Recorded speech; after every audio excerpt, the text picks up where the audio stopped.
O presidente Lula finalmente parece estar fazendo uma autocrítica no sentido de segurar a própria língua, Kelly, né? Então, muitas declarações do presidente Lula, inegavelmente, ajudaram a desestabilizar as relações com o Congresso, com os próprios aliados mais ao centro, com a comunidade judaica, né? Com o Banco Central, com o mercado financeiro.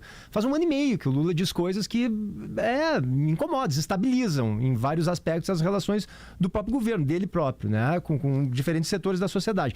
Mas ele parecia não se importar muito com isso, Bernardo. Parecia que ele ignorava, né, as sugestões, os palpites, os conselhos de quem estava no entorno dele, e ele continuava com aquela língua solta.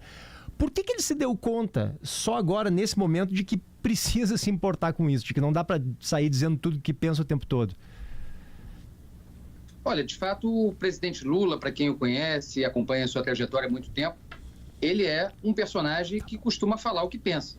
E muitas vezes o que ele pensa não é a opinião majoritária na sociedade ou não é a opinião que vai ser recebida de forma, vamos dizer assim, simpática por todos os setores, especialmente na área política, né, onde hoje ele comanda o governo que não tem maioria no Congresso. A base do problema hoje é esse, quer dizer, no presidencialismo brasileiro, a gente vota para presidente e vota para deputado e senador. E essas eleições não estão necessariamente conectadas, embora aconteçam no mesmo dia. Então você tem um presidente de centro-esquerda, líder do PT, o maior partido de esquerda do país, enfim, representa um movimento com ideias muito claras, e do outro lado um Congresso muito conservador e muito mais parecido com o governo anterior, que era o governo do ex-presidente Jair Bolsonaro. É nesse cenário que o presidente Lula está tendo dificuldade ao ser ele mesmo, ou seja, ao dizer o que ele sempre pensou, o que ele sempre se acostumou a falar livremente ao longo dos seus outros 2 governos, quando a correlação de forças era diferente.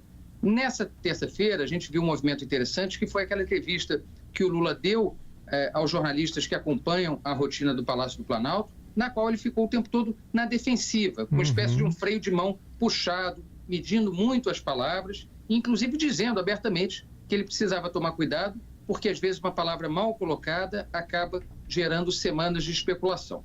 Acho que tem uma chave para a gente entender isso, que é a agenda que estava posta para o Congresso nessa semana.